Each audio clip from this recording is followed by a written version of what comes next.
The distress beacon had been pinging for 3 hours before the Odyssey's landing shuttle touched down on Kepler 442b.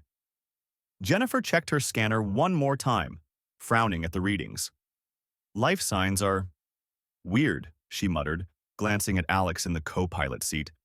Multiple humanoid signatures, but they're registering as only 40 centimeters tall. Alex raised an eyebrow. 40 centimeters? That's like, what, a foot and a half? Are we rescuing someone's garden gnome collection?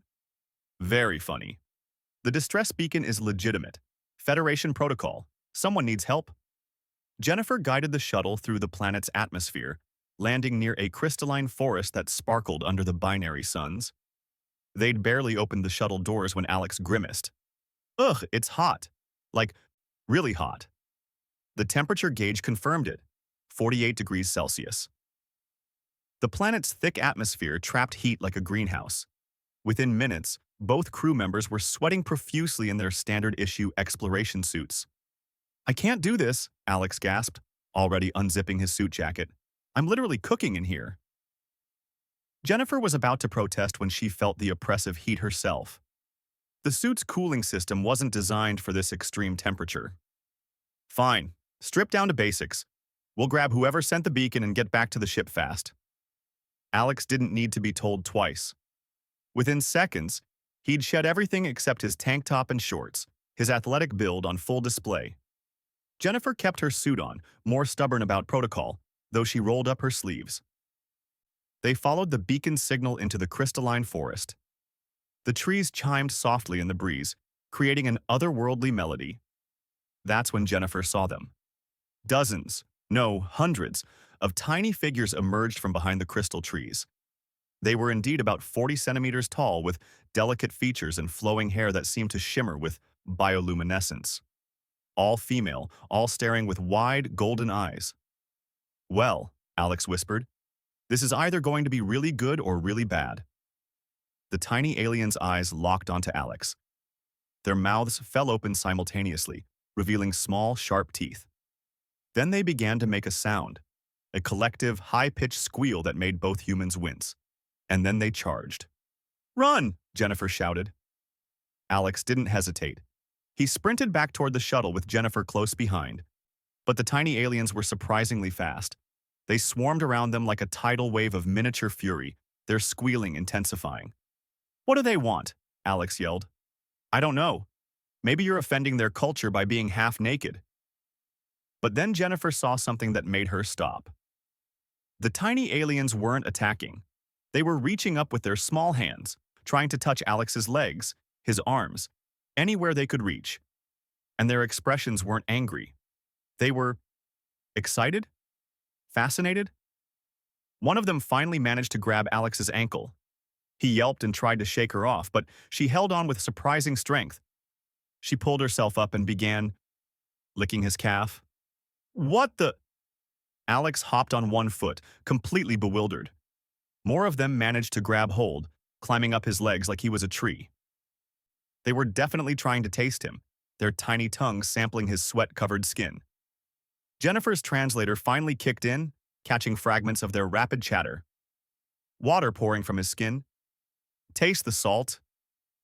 Liquid. So much liquid. Understanding dawned on Jennifer. She quickly scanned the environment, then checked her datapad. Alex, stop panicking. They're not trying to eat you, they're trying to drink you. That's not much better. This planet has almost no surface water. These people have evolved to get moisture from crystalline formations, but it's inefficient. They've probably never seen someone sweat before. To them, you're a walking water fountain. Indeed, more readings confirmed it. The planet's water was locked in the crystal structures. These tiny aliens had sent the distress beacon hoping for Federation aid with their water crisis. Alex stopped flailing and stood still, though dozens of tiny aliens were now clinging to him, delicately licking the sweat from his arms, legs, and even climbing up to his shoulders. Their squeals had turned into sounds of pure delight.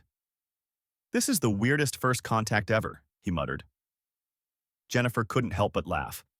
You're literally saving an entire species just by standing there and sweating. Humanity. Too hot and sweaty for our own good, Alex said dryly. Is this what they mean by HFY? Humans sweat so much that aliens think we're delicious water sources?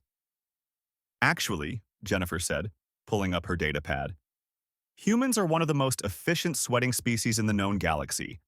Most aliens can't thermoregulate like we do.